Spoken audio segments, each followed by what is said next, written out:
Somos News, somos Latinoamérica, donde está la noticia. Allí estamos nosotros. ¿Qué le parece si me acompaña hasta Israel? Allí está nuestro compañero de labores, César García Vélez, y una voz autorizada, la voz de la defensa de Israel. Vamos a escuchar.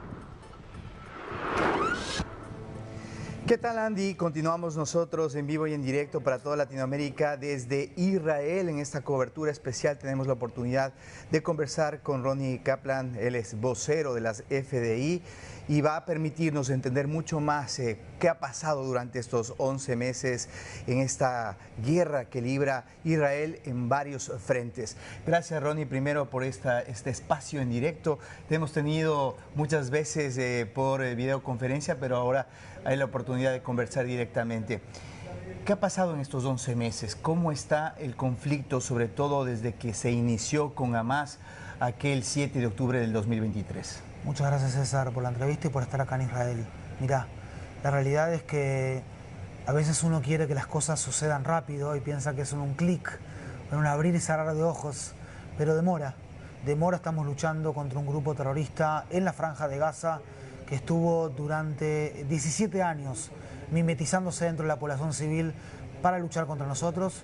Hemos desmantelado 24 de 25 batallones de Hamas, hemos eliminado una parte importante de su dirigencia, incluido el jefe del Estado Mayor Conjunto, Muhammad Def, y hemos también alcanzado también muchos de los túneles en la Franja de Gaza, con más énfasis en un 80% de túneles que hemos destruido en el límite con Egipto, en lo que se llama el corredor de Filadelfia. Al mismo tiempo, si bien hemos alcanzado la posición, ahora me paso al límite norte con Líbano, hemos alcanzado la posición de más de 500 terroristas de Hezbollah en el norte. Ellos lanzaron más de 7.000 cohetes hacia Israel y tenemos todavía 60.000 evacuados en el norte de Israel. Tienen que volver a sus casas, sea por medios diplomáticos o sea por otros medios. Estamos en una guerra defensiva en este momento limitada, pero estamos prontos para la orden y ya mover, en caso que nos lo solicite el gobierno de Israel, a Hezbollah al norte del río Litani y así eliminar la amenaza que pone para nuestra población civil. ¿Ustedes están listos para una guerra con Hezbollah? Absolutamente. ¿Y esto de qué depende? De una decisión política. ¿Y estratégicamente eso es lo más conveniente o hay otra alternativa con Hezbollah? Lo mejor es no tener guerras, lo mejor es que hayan soluciones diplomáticas, porque las guerras es algo muy duro para los países, para los pueblos, quizás la experiencia más dura que pueden vivir como pueblos, como familias, como seres humanos, de todos los bandos que luchan en una guerra. ¿Cómo interpretan ustedes los últimos atentados en estos días? ¿A qué atentado específico te referís? A lo que estaba pasando en Cisjordania. Básicamente nosotros estamos viendo un intento por parte de grupos terroristas en el norte de Cisjordania de levantar cabeza, de sacar atentados terroristas, y no estamos dispuestos. No estamos dispuestos a que el terrorismo levante cabeza, por eso comenzamos una operación en la zona de Jenin y en la zona de Tulkarem, de Calquilia, y allí estamos luchando contra estos terroristas con el objetivo de que el terrorismo no tome más fuerza allí en esa zona.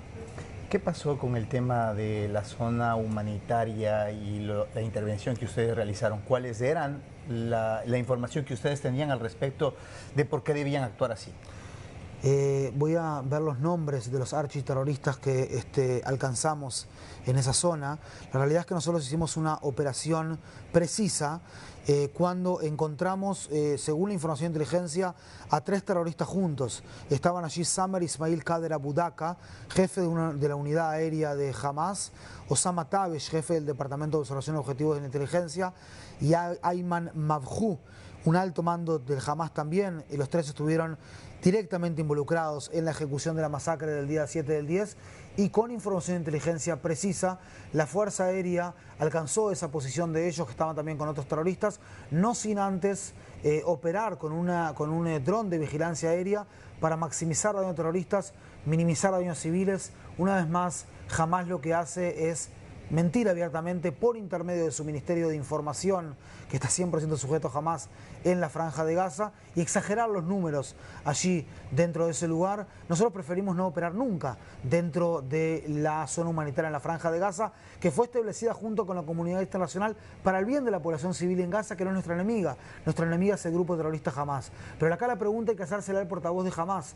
¿Por qué nosotros encontramos el día 20 de agosto a 6 cadáveres de nuestros rehenes en la zona humanitaria de la Franja de Gaza? ¿Por qué el jefe del Estado Mayor Conjunto del Hamás estaba en la zona humanitaria en la Franja de Gaza? ¿Por qué 2x3 los terroristas de Hamás lanzan cohetes desde la zona humanitaria en la Franja de Gaza contra Israel? La respuesta es la misma. Jamás se mimetiza dentro de la población civil, hace un uso cínico no importa dónde, inclusive en estas situaciones en este momento, y Hamás es el responsable por la situación en Gaza. Preferimos no atacar en la zona humanitaria, pero si es necesario y encontramos este tipo de oportunidades, lo vamos a hacer también en la zona humanitaria. Finalmente, Ronnie, 11 meses se han cumplido, estamos por llegar al año de esta guerra que ha tenido bajas también en el ejército israelita, en su población, por supuesto también en muchos de los palestinos, pero hay una salida al final del camino en tu experiencia, hay una manera de contrarrestar esta situación de forma definitiva, o esto definitivamente siempre tiene que ser por medio de guerra. Efectivamente tenemos 706 también soldados asesinados aquí en Israel. Habíamos dicho el 17 de octubre hubieron 1.200 personas, civiles y soldados que fueron asesinados durante la masacre. Nosotros tenemos esperanza. Tenemos esperanza que luego de esta guerra va a haber mayor seguridad, estabilidad, y soñamos siempre con un día tener paz en este lugar. Es muy simple como llegar a la paz, pero es muy simple decirlo y muy difícil conseguirlo. La forma de llegar a la paz es que nuestras sociedades y nuestros pueblos sean capaces de dignificar al otro en su diferencia.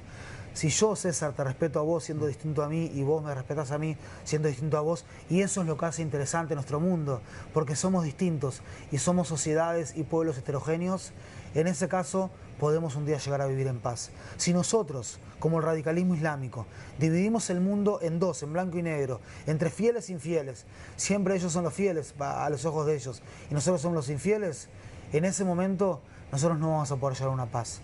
La única forma de llegar a la paz es dignificar al otro en su diferencia. Gracias, ahí tienen ustedes las palabras de Ronnie Kaplan, vocero de las FDI. Mañana DNews estará desplazándose hacia los kibutzim, zonas que fueron afectadas el pasado 7 de octubre del 2023. Estén atentos a nuestras coberturas. Tú sigues, Andy, desde estudios. Que estén bien.